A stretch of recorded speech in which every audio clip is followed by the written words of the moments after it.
Hello दोस्तों, राधे राधे। कैसे हो आप सब? आशा करती हूँ आप सभी अच्छे होंगे। स्वागत है आपका फिर से एक नए ब्लॉग में। तो सुबह की शुरुआत हुई है आज पूजा के साथ। सुबह के सारे काम हो गए, नहा धोकर आ गई हूँ, पूजा कर लेते हैं।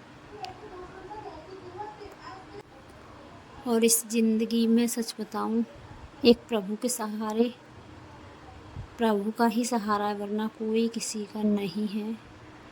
ये आजकल ज़िंदगी में समझ आने लगा है, क्योंकि भगवान साथ हैं तो सब कुछ है, वरना कोई किसी का साथ नहीं देता है।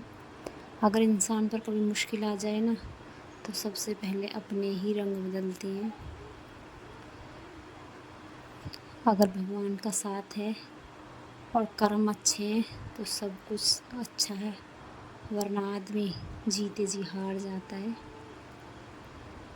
तो चलो, यहाँ भगवान का साथ है तो ब्लॉग में आगे बढ़ते हैं। मंदिर को साफ़ कर दिया है मैंने, भगवान की पूजा कर लेते हैं, क्योंकि राम का नाम ही सब कुछ है, वरना सब व्यर्थ है। लगता तो ऐसा ही है ज़िंदगी में। तो चलो, यहाँ ब्लॉग में आगे बढ़ते हैं। पूजा कर ली है मैंने, अंदर धूप दीप जला दिए, बढ़िया से मंदिर साफ़ कर लिया है, कल के फूल उठा लिए।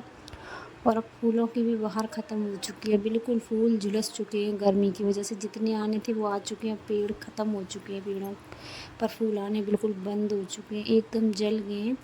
लकड़ियाँ, फूलों की जो डंडियाँ हैं, कलियाँ हैं, वो सब सूख चुकी हैं, बिल्कुल मुरझा चुके हैं फूल। तो अब उनके अंदर कोई फूलवारी नहीं रह गई मेरे पास। अब देखो, पेड़ लगा हुआ है गेट के पास एक कनेर का, तो बस वही कनेर के फूल लाने पड़ा करेंगे मुझे पूजा में।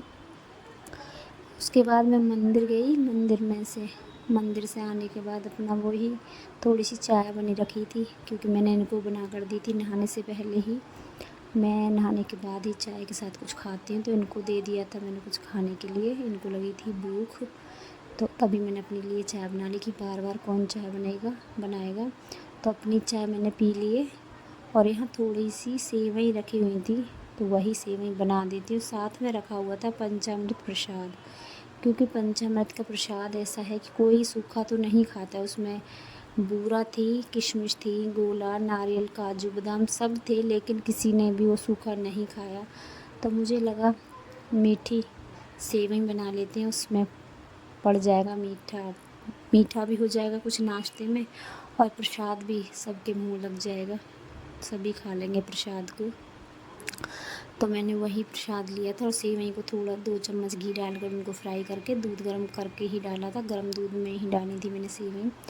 और मैंने सेवई बना कर रख दी है, ठंडी कर दी है, उज्ज्वल के पापा को दे दी है, थोड़ी सी उज्ज्वल को भी निकाल कर ठंडी कर दी है, सॉरी परी के लिए निकाल कर ठंडी कर दी है। और अब बना लेते हैं सब्ज़ी। तो आज मैं सब्ज़ी बनाऊँगी आलू बैंगन की। अभी सब्ज़ी वाले भैया आए थे, तो उन पर कुछ ख़ास सब्ज़ी मुझे नहीं नज़र आई। मिर्च थी और बैंगन थे, बस यही 2 सब्ज़ी लेकर मैं आ गई हूँ। तो यहाँ बना लेते हैं आज आलू बैंगन की सब्ज़ी। और जो सब्ज़ी वाले भैया हैं आजकल दिन में लेट आते हैं, क्योंकि सबको पता है कि सुबह सुबह सभी गेहूँ काटने चले जाते हैं, तो गेहूँ की वजह से ही सब्ज़ी वाले भैया 10-11 बजे के बाद ही आते हैं। और अभी समय 9:30 से ऊपर हो चुका है। तो मैंने यहाँ अपनी सब्ज़ी बनाने के लिए रख दी है। थोड़ा सा जमा लेते हैं दही, क्योंकि आजकल दूध हो ना हो, लेकिन दही, मठा, छाछ ये सब ज़रूरी ही चाहिए, क्योंकि इसके बिना रोटी नहीं खाई जाती है। और ख़ासकर जब सूखी सब्ज़ी हो तो बिल्कुल भी नहीं चलती है। एक बार को आप रस वाली सब्ज़ी बना दो, पानी वाली सब्ज़ी बना लो, दाल बना लो, तो उसमें आपको मठा की या छाछ की ज़रूरत नहीं पड़ेगी, दही की ज़रूरत नहीं रहेगी। लेकिन अगर आप बनाओगे सूखी सब्ज़ी, आलू गोभी, आलू बैंगन या आलू शिमला मिर्च या कोई भी सूखी सब्ज़ी रहेगी, तो उसमें हमको मठा की ज़रूरत रहती ही रहती है। तो थोड़ा सा दही जमा दिया शाम के लिए, जो शाम को जमाया था वो दिन में अब सुबह काम आ जाएगा। और काम करते अब तक बज चुकी हैं 11:30। घड़ी आप देख सकते हो पीछे, 11:30 बज चुके हैं। आटा लगा कर रख दिया फटाफट, जब सभी लोग आ जाएंगे तब मुझे रोटियां बनानी रह जाएंगी। तो यहाँ सारे बर्तन लगा देती हूँ, बर्तन साफ़ कर लिए। जब तक मेरी सब्ज़ी बनी तब तक मैंने अपने बर्तन भी साफ़ कर लिए। सारे बर्तन धुल चुके, फटाफट इनको भी लगा देती हूँ। और आजकल एक इतनी बड़ी परेशानी खड़ी हो गई है बर्तनों के साथ, क्योंकि पंखा चलता रहता है। बर्तन साफ़ करो तो बर्तन साथ के साथ जो हम बर्तन साबुन से साफ़ करते हैं वो साबुन बर्तनों में सूख जाता है, जिसकी वजह से बर्तन सफ़ेद सफ़ेद लगते हैं। अब रख दो कुछ देर के लिए, पानी से धुल कर रखते हैं तो पानी की जो कुछ बूंदें एक दूसरे के ऊपर गिर जाती हैं बर्तनों के, तो उसमें भी दाग से लग जाते हैं। तो बड़े ही परेशानी में फंस गए। अब गर्मियों में तो यही हाल रहने वाला है, क्योंकि सिंक के पास ही पंखा लगा हुआ। जितनी देर में मैं बर्तन साफ़ करके रखती हूँ उतनी देर में ये बर्तन सूख जाते हैं। फिर इनको धुलो, साफ़ करो, उसके बाद इसमें पानी जो निकलता है उससे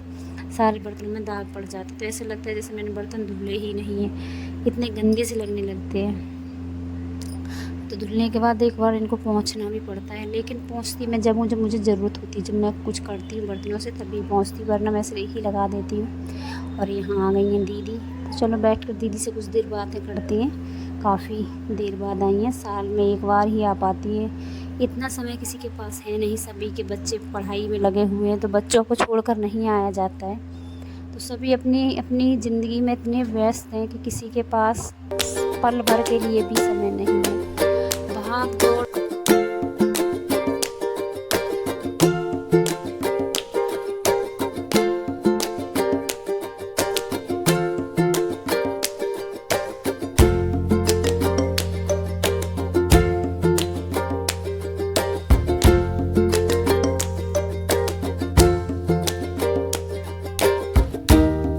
दीदी भी आ गई थी। और यहाँ दीदी का मतलब है मेरा नंदरानी है, ये चाचा जी की बेटी है। तो दीदी जा चुकी हैं और अब शाम का समय हो चुका है, तो दिन के चाय के जो बर्तन थे उनको भी साफ़ कर लेती हूँ। एक दो बर्तन खाने के भी थे वो भी साफ़ कर लेती हूँ। वैसे मैं दिन में ही साफ़ कर देती हूँ, लेकिन कभी हो जाता है, आलस आ जाता है तो रख देती हूँ, कभी मन नहीं करता है तो सारे बर्तन साफ़ कर लेती हैं। और उसके बाद दिया बाती का समय हो चुका है और दिया बाती भी जलानी है। तो पूरा दिन ऐसे ही भाग दौड़ रहता है। फिर भी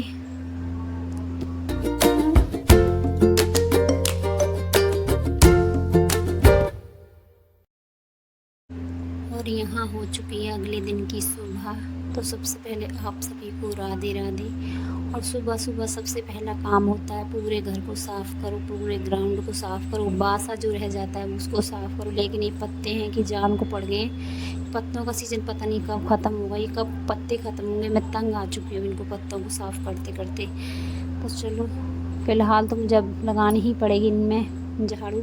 तो सारे पत्ते साफ़ करूँगी, झाड़ू लगाऊँगी, क्योंकि फूल भी झड़ने लगे हैं। जो पेड़ों पर नई बहारें आने लगी हैं उनके फूल भी आने लगे हैं, तो वो फूल हवा के साथ साथ झड़ते हैं। गर्म हवाएं चलने लगी हैं, इतनी जल्दी घर गंदा हो जाता है, इतनी जल्दी ग्राउंड गंदा हो जाता है। अभी मैं रास्ते पर पानी छिड़क कर गई थी, उसके बाद झाड़ू लगाऊंगी, क्योंकि अगर मैं ऐसे ही झाड़ू लगाती हूँ तो धूल उड़ती है। क्योंकि आजकल अब गेहूँ निकलने लगे हैं सभी के, जो कि भूसा जो होता है उसकी धूल इतनी ज़्यादा उड़ने लगी है, तो पानी छिड़के बिना तो झाड़ू लगती ही नहीं है। तो अंदर की झाड़ू लगा कर आ गई हूँ, बाहर पूरे दरवाजे के आगे झाड़ू लगा दी है।